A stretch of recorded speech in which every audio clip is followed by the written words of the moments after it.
संगत जी, बाबा जी अक्सर बड़ी सहजता से कह देते हैं, जो मेरी रजा में रहता है मैं उसके साथ हमेशा रहता हूँ। चाहे वह सुख में हो या दुख में, मैं अंदर से उसके साथ हमेशा रहता हूँ।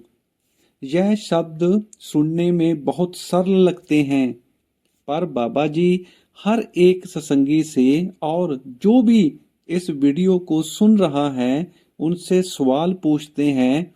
मैं तो आपके साथ हमेशा रहता हूँ, क्या आप मेरी रजा में रहते हो? तब मन भीतर तक हिल जाता है। यह सवाल सुनने के बाद हर एक सत्संगी के मन में बात घूमती है, क्या मैं बाबा जी की रजा में रहता हूँ या नहीं? बाबा जी का ये सवाल हर सत्संगी को मजबूर करता है कि वह अपने अंदर से सच्चाई को ढूंढने की कोशिश करे। लेकिन आपने अंदर से सच्चाई ढूंढने से पहले हमें मालूम तो होना चाहिए कि बाबा जी की रजा है क्या। आज हम कुछ बिंदुओं पर विचार करेंगे जिनसे हम खुद पहचान सकते हैं कि हम सच में बाबा जी की रजा में रहते हैं या केवल नाम के सत्संगी हैं। आप इन एक एक बिंदुओं को ध्यान से सुनना, क्योंकि हर एक बिंदु बाबा जी की रजा से जुड़ा हुआ है। संजय जी, यहाँ पर आपसे एक छोटी सी विनती है।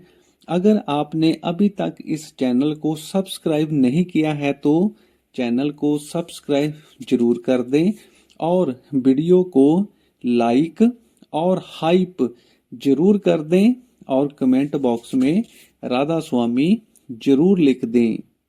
आइए अब बात करते हैं उन बिंदुओं पर। सबसे पहला बिंदु, गुरु पर पूरा विश्वास। कुछ दिनों से आपने देखा बाबा जी के बारे में बहुत सी नेगेटिव बातें सोशल मीडिया पर, न्यूज़ चैनलों पर हो रही है।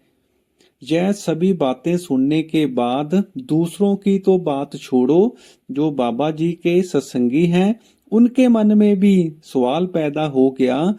वह भी मन ही मन सोचने लगे कि बाबा जी ऐसा क्यों कर रहे हैं, बाबा जी को ऐसा नहीं करना चाहिए।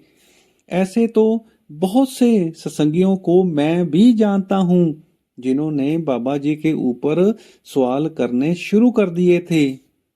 बाबा जी की रजा का पहला रूल ही हमें यह समझाता है कि हमें अपने गुरु के ऊपर पूरा विश्वास होना चाहिए।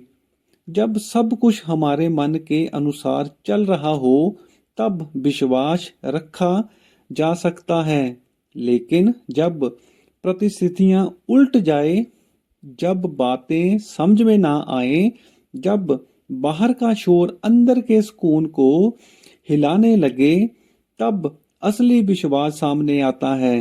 गुरु पर विश्वास का अर्थ ये नहीं कि हमें हर बात की तर्क से पुष्टि मिल जाए। गुरु पर विश्वास का अर्थ है जो भी हो रहा है वह गुरु की रजा में है और वह हमारे हित के लिए है। मन का स्वभाव ही संदेह करना है। मन हमेशा बाहरी जानकारी से प्रभावित होता है। सोशल मीडिया की एक खबर, किसी चैनल की एक बहस, किसी व्यक्ति की एक टिप्पणी और मन तुरंत गुरु के विरोध में चला जाता है। लेकिन क्या हमने कभी सोचा, जिस गुरु ने हमें नाम दिया, सिमरन सिखाया, जीवन की दिशा दी, क्या वह अचानक से गलत हो सकता है या हमारा मन ही कमजोर हो गया? बस संगत जी, अब हमें देखना है हम गुरु की रजा में कितना रहते हैं, हमें अपने गुरु पर कितना विश्वास है। गुरु जो करता है क्या हम उस रजा में रहते हैं या हमारा मन ही सवाल खड़ा करना शुरू कर देता है। दूसरा बिंदु, क्या हम शिकायत कम और शुक्राना ज्यादा करते हैं? रजा में रहने वाला व्यक्ति हर हाल में शुक्राना करता है। वह हमेशा कहता है, जो मिला वह भी बाबा जी आपकी दया, जो नहीं मिला वह भी आपकी मर्जी। अगर हमारी जिंदगी शिकायतों से भरी है, अगर हम अपने गुरु से बार बार यही कहते रहें, मेरे साथ ही क्यों, मुझे ही क्यों सहना पड़ता है, बाबा जी मेरी क्यों नहीं सुनते, तो इसका मतलब है कि हमारा मन अभी भी अपनी इच्छा में अटका हुआ है, बाबा जी की इच्छा में नहीं। तीसरा बिंदु, क्या हम गुरु की आज्ञा का पालन करते हैं? बाबा जी की रजा में रहना केवल शब्दों से नहीं होता। क्या हम भजन सिमरन नियमित रूप में करते हैं?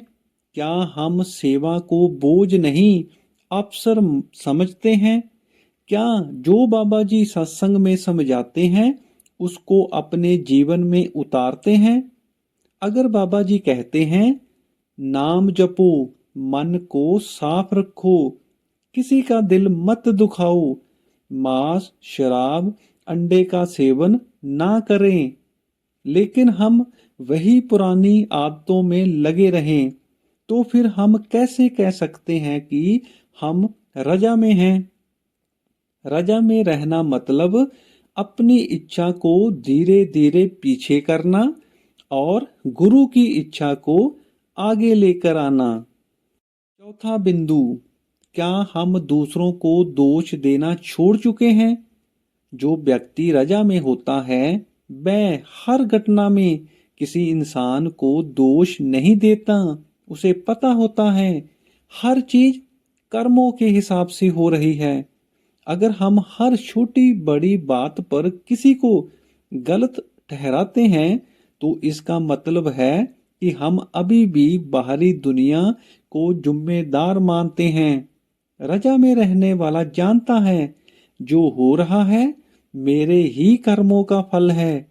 अब संगत जी, हमने अपने अंदर परख करनी है, क्या हम इस बिंदु पर चलते हैं या नहीं। पांचवा बिंदु, क्या हम हर रोज भजन सिमरन करते हैं? रजा में रहने का सबसे बड़ा प्रमाण क्या है? हर रोज भजन सिमरन। जब सब ठीक चल रहा होता है तो हम आसानी से भजन सिमरन पर बैठ जाते हैं, लेकिन जब घर में तनाव हो, हमारे मन का माहौल अच्छा ना हो, या मन किसी उलझन में फंसा हो, काम का दबाव हो, तब क्या हम समय निकालकर भजन सिमरन पर बैठते हैं? रजा में रहने वाला व्यक्ति हर हालात में भजन सिमरन करता ही है। वह जानता है भजन सिमरन सबसे बड़ी सेवा है। भजन मेरा सहारा है, मेरी सांस है। अगर हम दुख आने पर भजन छोड़ दें तो इसका मतलब है कि हम बाबा जी की रजा में नहीं, जो हालात हैं उसके हिसाब से चल रहे हैं। छठा बिंदु, क्या हम भजन सिमरन को मांगने का साधन बना रहे हैं? कभी कभी हम भजन करते हैं पर अंदर से सौदा कर रहे होते हैं। बाबा जी मैं इतना सिमरन करूंगा, अब मेरी समस्या हल कर दो। रजा में रहना मतलब भजन सौदा नहीं है, भजन समर्पण है। अगर हम भजन इसलिए कर रहे हैं कि हमारी इच्छा पूरी हो जाए तो हम अभी भी अपनी मर्जी में हैं। रजा में रहने वाला कहता है, मुझे कुछ नहीं चाहिए, बस आपकी मर्जी में टिकने की ताकत दे दो। अब हमने देखना है क्या हमारे भीतर कुछ ऐसी इच्छाएं पैदा तो नहीं होती। अगर होती है तो हम अपने गुरु की रजा में नहीं हैं। सातवां बिंदु, क्या हम सेवा में नम्र रहते हैं? सेवा करते समय हमारा मन कैसा रहता है? क्या हमें मान सम्मान की उम्मीद रहती है? क्या हम सोचते हैं जहां हम सेवा कर रहे हैं वहां हमारा कद औरों से ऊंचा हो। क्या हमें बुरा लगता है अगर कोई पहचान ना दे? रजा में रहने वाला सेवा को अधिकार नहीं, अवसर समझकर करता है।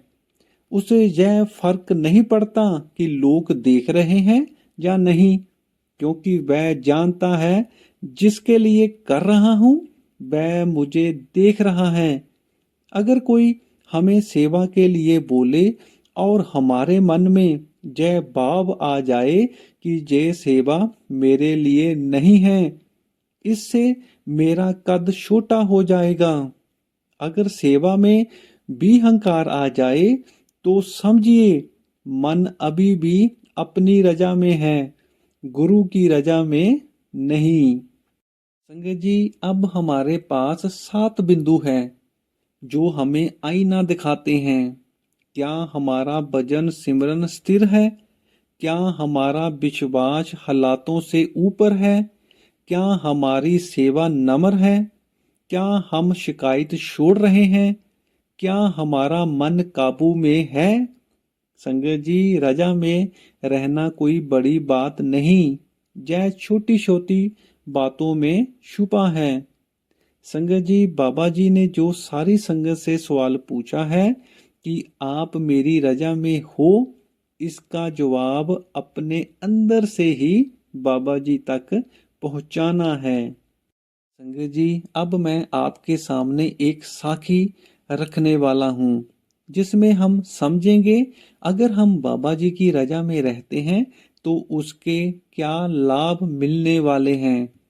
एक बार की बात है, एक सत्संगी बाई था, नाम का बड़ा पक्का, सेवा में आगे, सत्संग में नियमित, पर अंदर से बहुत परेशान रहता था। घर में व्यापार ठीक नहीं चल रहा था, बेटा बीमार रहता था, कभी किसी से मनमुटाव हो जाता। ऊपर से वह मुस्कुराता था पर अंदर से टूट रहा था। एक दिन सत्संग में वह बहुत भारी मन से बैठा था। उसके अंदर सवाल चल रहा था, मैं भजन भी करता हूँ, सेवा भी करता हूँ, फिर भी मेरे साथ इतना संघर्ष क्यों? उसी समय बाबा जी ने सत्संग में एक वाक्य कहा, मैं तो आपके साथ हमेशा रहता हूँ, पर क्या आप मेरी रजा में रहते हो? यह शब्द सीधे उस सत्संगी के दिल में उतर गए। उस रात वह भजन पर बैठा, लेकिन पहली बार उसने मांगना छोड़ दिया। पहली बार उसने कहा, बाबा जी, आज तक मैं अपनी इच्छा लेकर बैठता था, आज मैं सिर्फ आपकी रजा स्वीकार करने आया हूँ। उस दिन से उसके जीवन में कई बदलाव आने लगे। पहला बदलाव, शिकायत बंद हो गई। पहले हर छोटी बात पर वह कहता था, मेरे साथ ही क्यों? अब वह कहता, जो हो रहा है मेरे कर्मों का हिसाब है। शिकायत की जगह शुक्राना आने लगा और उसे समझ आ गया, रजा में रहने का पहला लाभ है मन का बोझ हल्का हो जाना। दूसरा बदलाव, वजन स्थिर हो गया। पहले वह हालात देखकर बैठता था, अब वह हालातों से ऊपर उठकर बैठने लगा। दुख हो या सुख, उसका समय तय था। धीरे धीरे उसने महसूस किया, जब वह रजा स्वीकार करता है तो भजन में मन पहले से ज्यादा टिकता है। और उसे समझ आ गया, रजा में रहने का दूसरा लाभ है अंदर से जुड़ा मजबूत होना। तीसरा बदलाव, सेवा में निम्रता आ गई। पहले सेवा करते समय उसे अच्छा लगता था कि लोग उसे पहचाने। अब वह चुपचाप सेवा करता, उसे फर्क नहीं पड़ता कि नाम लिया गया है या नहीं। और उसने पाया, जब अहंकार कम होता है तो अंदर शांति बढ़ती है। रजा में रहने का तीसरा लाभ है अहंकार का धीरे धीरे खत्म हो जाना। चौथा बदलाव, डर कम हो गया। पहले भविष्य की चिंता रहती थी, अगर ऐसा हो गया तो, अगर बीमारी बढ़ गई तो। अब वह सोचता जो होगा उसकी रजा से होगा, और उसे समझ आया रजा में रहने वाला भविष्य से नहीं डरता, क्योंकि उसे भरोसा होता है कोई साथ चल रहा है। रजा में रहने का चौथा लाभ है डर का खत्म हो जाना। पांचवा बदलाव, अंदर स्थिरता आ गई। एक दिन उसका दोस्त बोला, तेरी हालात तो पहले जैसे ही है, पर तू बदल गया है, अब तू परेशान नहीं दिखता।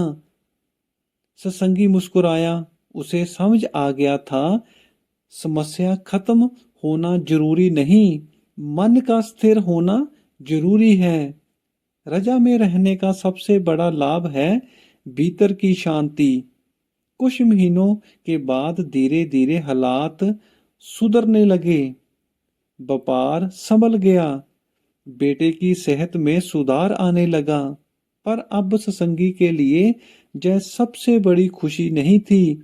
सबसे बड़ी खुशी यही थी कि उसने रजा में रहना सीख लिया था।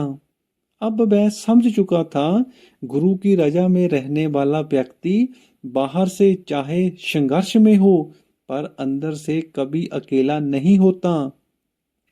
संगत जी, रजा में रहने का मतलब यह नहीं कि हमारे जीवन में दुख नहीं आएंगे। रजा में रहने का मतलब यह है कि दुख हमें तोड़ नहीं पाएंगे।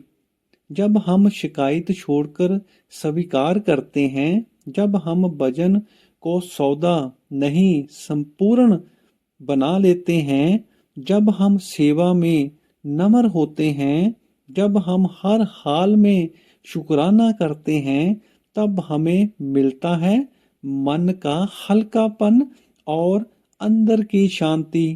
अटल विश्वास, हंकार का कम होना, डर से मुक्ति, और सबसे बड़ी बात गुरु की निकटता का अनुभव।